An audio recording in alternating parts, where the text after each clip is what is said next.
Reading with your kids. Hola, niho, konnichiwa, assalamu alaikum, shalom, mahaba, moni mili wanji, namaste, jumbo, bienvenidos. Hi, my name is Jed Lee, and this is the Reading with Your Kids podcast. We're coming to you from the beautiful neighborhood of Reedville in the southwest corner of Boston, Massachusetts. We are so delighted and so honored that you're joining us in our mission to help families grow closer through reading. Please be sure to tell all of your family and friends about the show. And please be sure to subscribe to the show on the iHeartRadio app, on Spotify, Apple Podcasts, Amazon Music, Stitcher Radio, Ghana, Good Pods, Podcast Addict, wherever you find your podcasts. Our guest today is our Dean of all things STEM and STEAM, Jennifer Swanson, celebrating her debut picture book. It's called Footprints Across the Planet. Before we invite the Admiral of Adventure back into the studio, we want to let you know that this episode of the Reading with Your Kids podcast is brought to you by History Unboxed. Teaching history from the textbook. Whether you're a homeschool family, charter school parent, or classroom teacher, there is a better way. Students love learning history the unboxed way. Why? Well, because History Unboxed makes history come alive.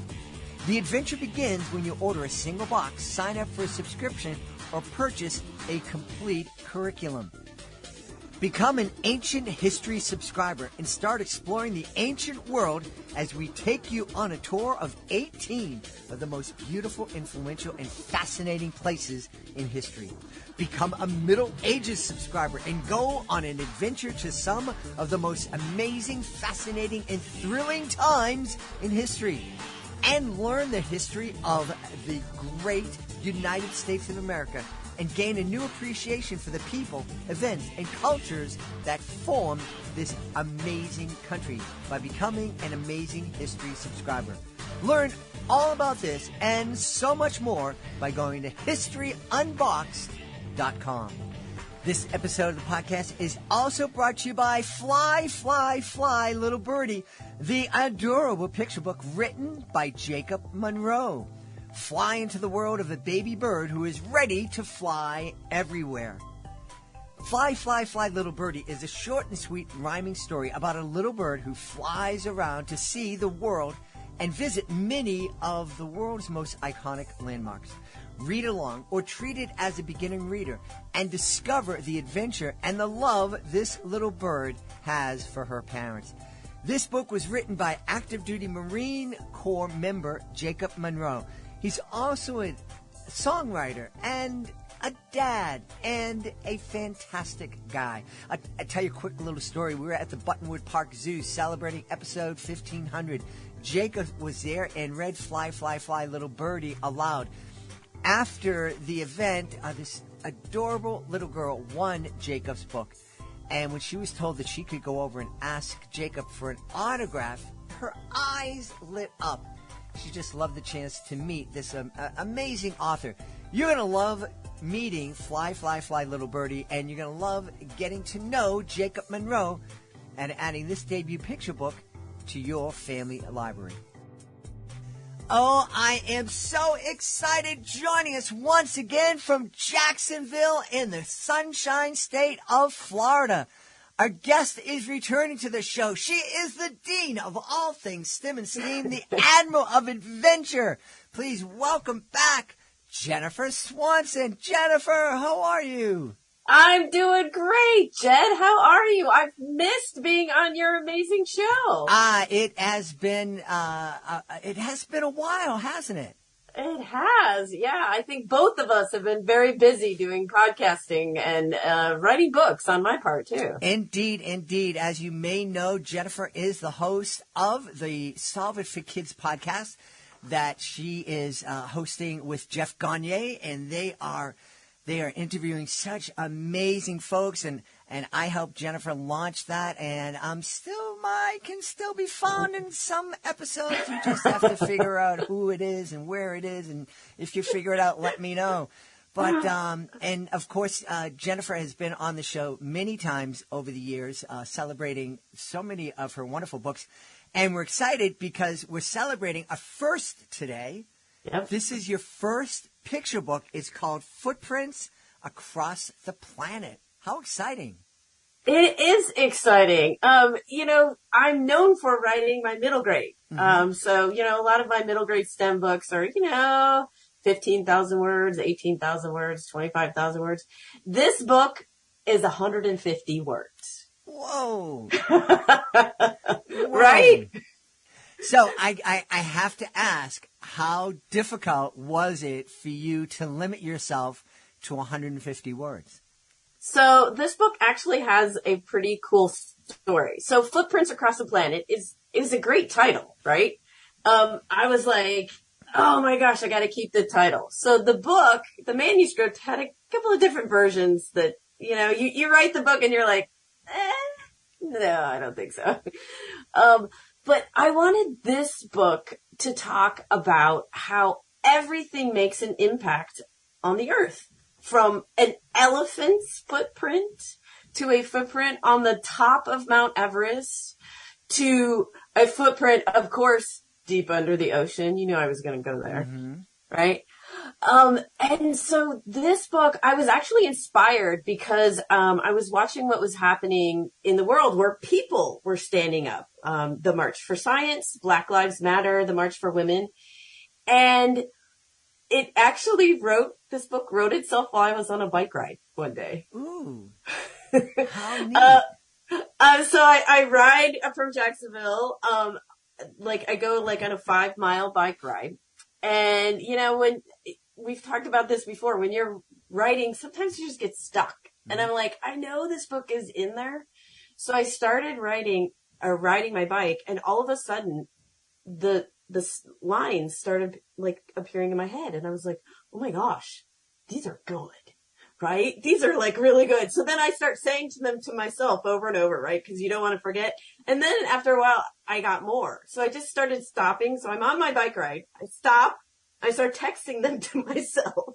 I'm like, oh my gosh. And then I ride a little bit further and I come up with another line and I text myself that. So if you were watching me, you were like, woman, what are you doing? Either ride your bike or text. But that's how I got it. And that's how this book kind of came to be. And then after that, of course, I tweaked it with the help of one of my editor friends. But it really also came out lyrically, which is not like me at all.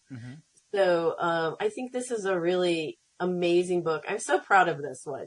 When you do something new and you're like, whoa, look, I did it. Yep. That's how I feel about this book. That's fantastic. I wouldn't want to have that kind of bike ride every single day because it wouldn't be very good for cardio. No. No. But I had a similar experience when I was writing the script for video many decades ago, and went to a concert. And in the middle of, it was a UB40 concert, in the middle of this UB40 concert, I just get inspired. And this complete video, this story about people with disabilities being friends with people who are not with disabilities or not visual, what just came together. Yeah. And I was like, I want to enjoy the concert, but I don't want to lose this. I have to keep this in this head of mine. And so I'm bouncing back and forth. And then I got back to my apartment in beautiful South Boston and went to write it out. And then there was a power shortage and power outage. So I stayed up until 4 o'clock in the morning writing the script out longhand. Oh my gosh. By candlelight. That's awesome. But see, that's the dedication of a writer. Yes? Absolutely. Yes. Yeah. Yes. Absolutely. Absolutely. And you know that when the writing comes like that, you have to get it down because you will not remember it. I don't care how much you tell yourself, you're not going to remember it. You're just not. Now, I don't know if we've talked about this before, but are you one of those people who keeps a notebook by your bedside? So if you get that inspiration in the middle of the night, you jump up and you write it down?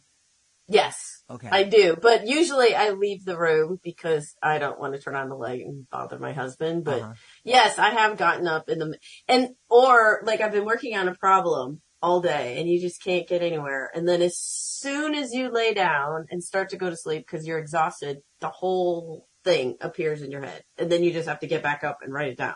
My husband goes, did you get an idea? I'm like, yeah, I'll be back.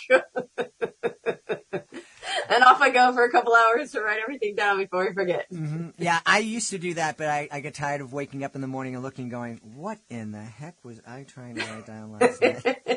Yeah, that does happen too sometimes. So, tell us a little bit more about these footprints. What was your favorite footprint in the book? Oh my gosh, there were so many because it's by Raycraft Books, which is they're like a newer publisher, a trade publisher. They're a division of Benchmark Publishing, which is like this huge educational publisher, but they're a trade arm. And they did this picture book in beautiful photographs.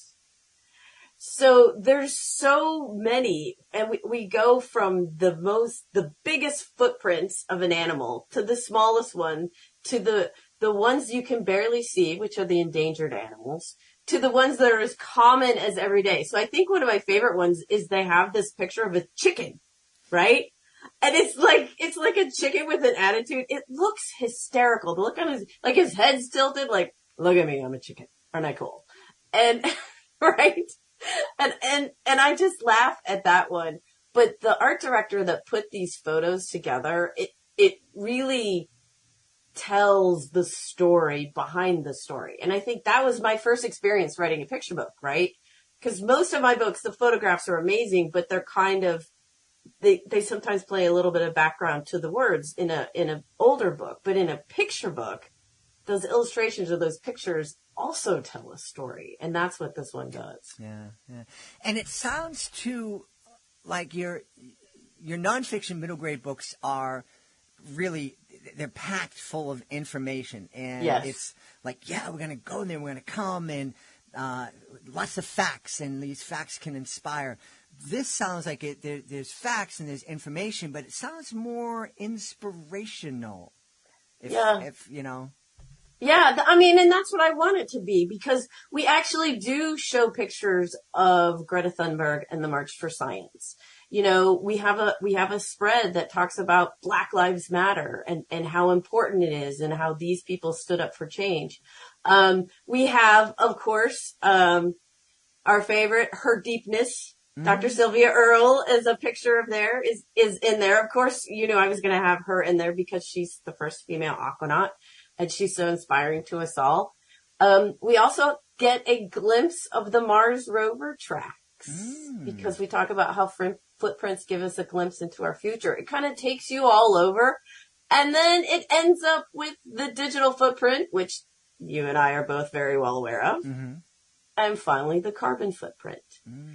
And it asks kids, I hope, what kind of impact do you want to leave on our planet? That is a great question that can inspire so many ongoing conversations within a family. Yes, exactly. Yeah. Well, and then I just read about this thing called eco-anxiety, I guess the kids are having. They're hearing all of the doom and gloom about the climate change and all this kind of stuff, and they're getting concerned. What can I do?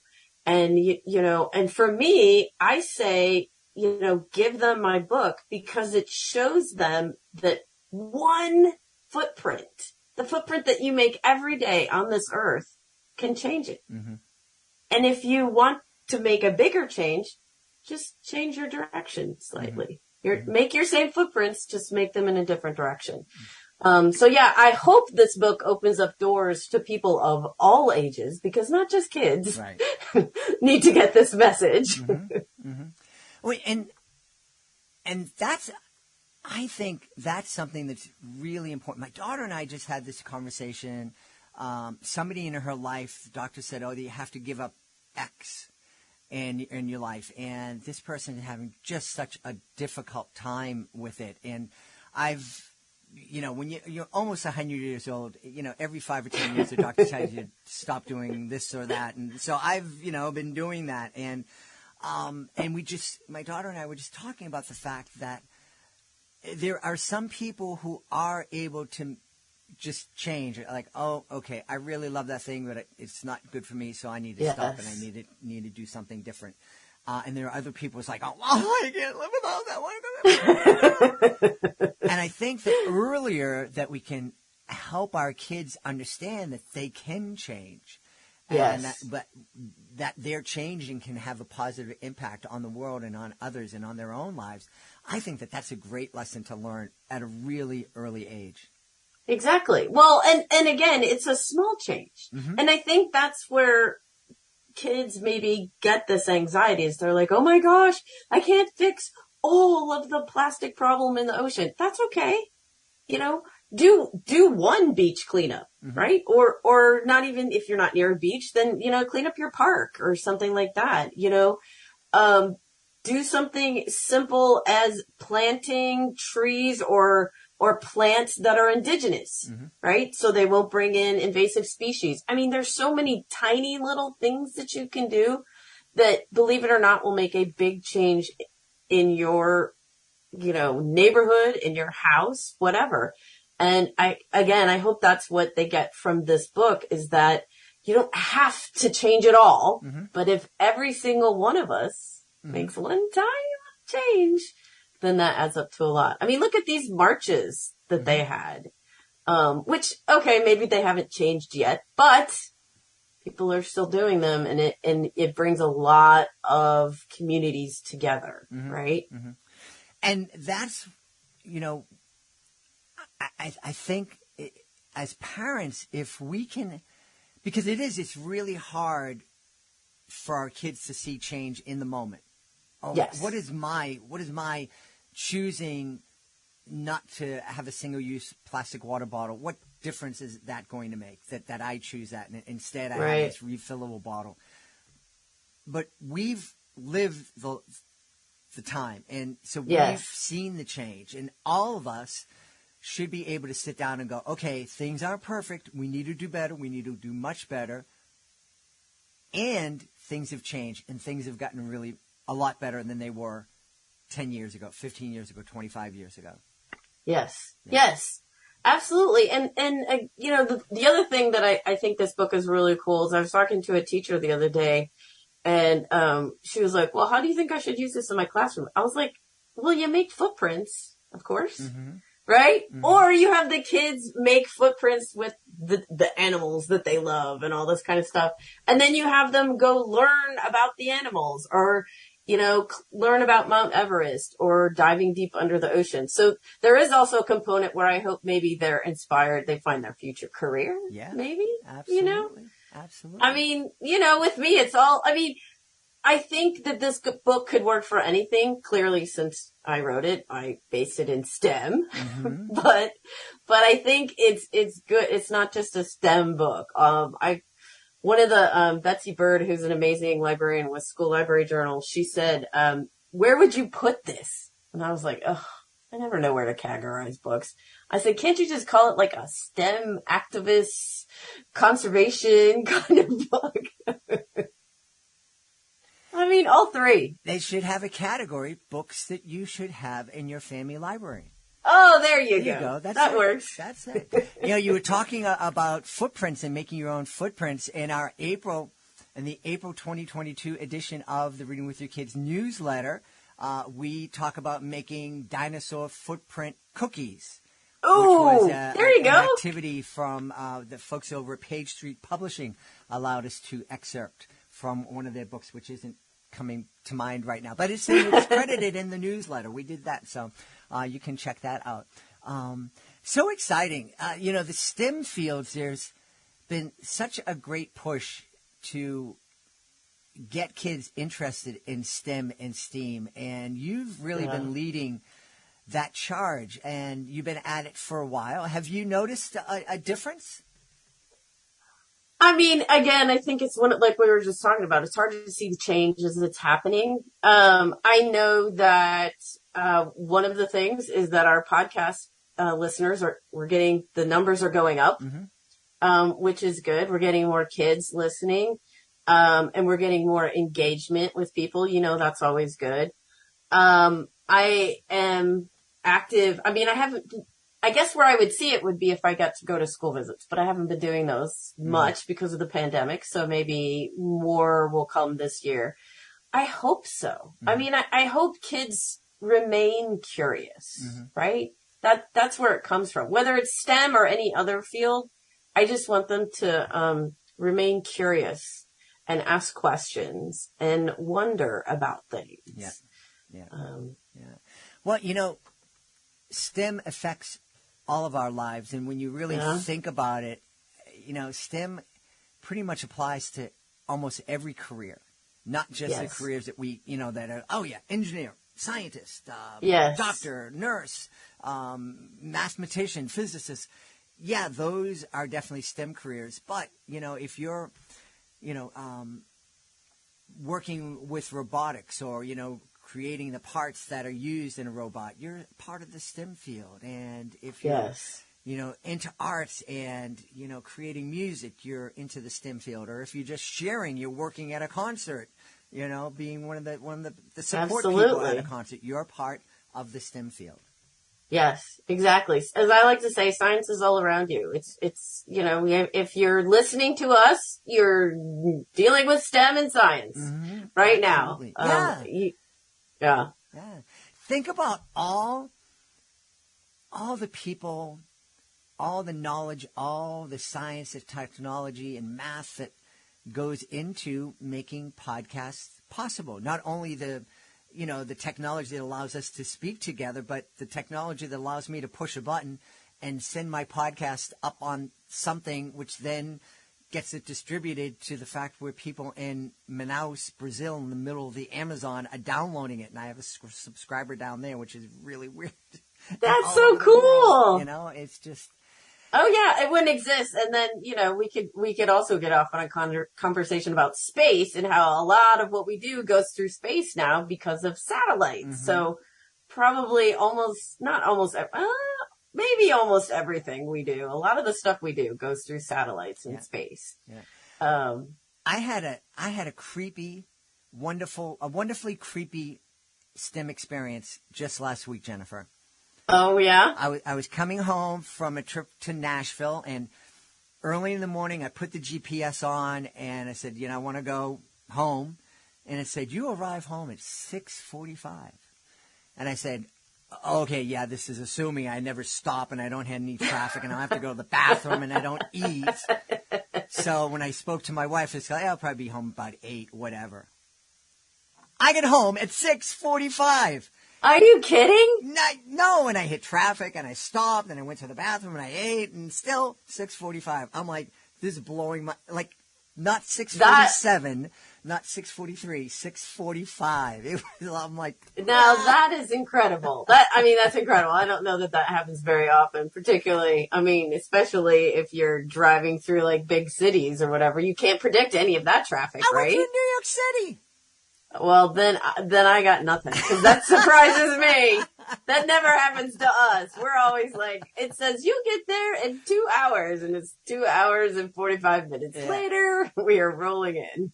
Well, STEM was my friend recently on that trip. Speaking of that, you were sharing with me, you got a ton of new projects coming out. Are there any that you can just kind of give us a little sneak preview of?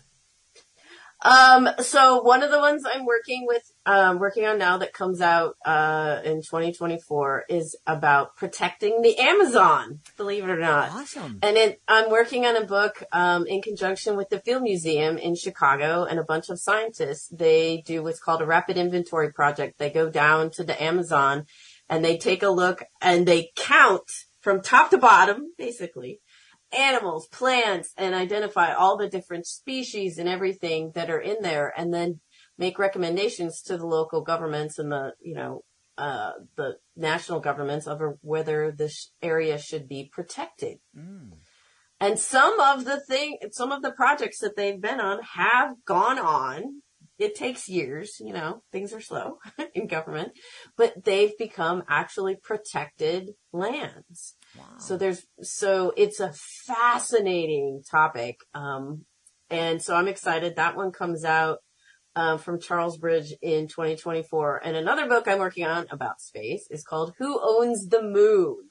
And that's I'm working on with my co-author Cynthia Levinson, and I'm reading all about the technology, and I'm so excited because we have tickets to see Artemis 1 take a launch. Wow. Hopefully at the end of August, right? We were talking about engineering, so but just learning about the staggering amounts of people and engineering math that have gone into this. Humans are so cool, right? They are. When you think about, and this again, going back to what you were talking about, your inspiration, all the marches and everything that you were witnessing during the pandemic, when we come together as a species, we do incredible things. We do. If we would just remember what we learned reading picture books back when we were 4 and 5 years old, that we're all part of this beautiful human family, that we're more the same than we are different, and the fact that we're different just makes life more interesting and cool. Yes. And combine those talents and energy and empathy and just create some amazing things. Yes, absolutely. I like to say science by definition is diverse because it is best when you have people from all different backgrounds with all different ideas come together and create. And the same thing goes for engineering and technology. Yeah. I hope that everybody will see that's why we've picked so many different scenes in the book, to show you all of the diversity of the entire world, on our planet, below it, above it, and in the middle, how we did all come together, and remind people that that's possible. Yeah. It is possible. Most people think, nah, it is. It is. You just all have to decide to do it. Yeah. One of the things that just came to mind was when we were creating Solve It for Kids together and interviewing all these amazing scientists and engineers, a number of times they said, all of the experts working on this one thing said you couldn't do it. And then somebody came in who didn't know anything about anything, came in and said, why don't you do it this way? And everybody said, you can do it that way. Oh, he solved it. Huh. And yeah, and we still have guests. I mean, that part hasn't changed. And, we are learning, just like you and I did when we first started this, that it's so fun. And a lot of people think of scientists and engineers as kind of, white coats and very, analytical. They love what they do. Mm-hmm.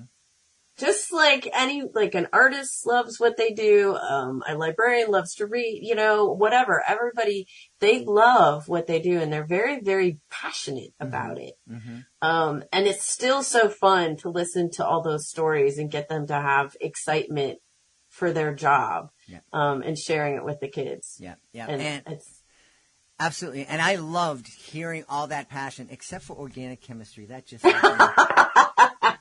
okay, so I have to agree with you that, remember, we decided organic chemistry is not my forte.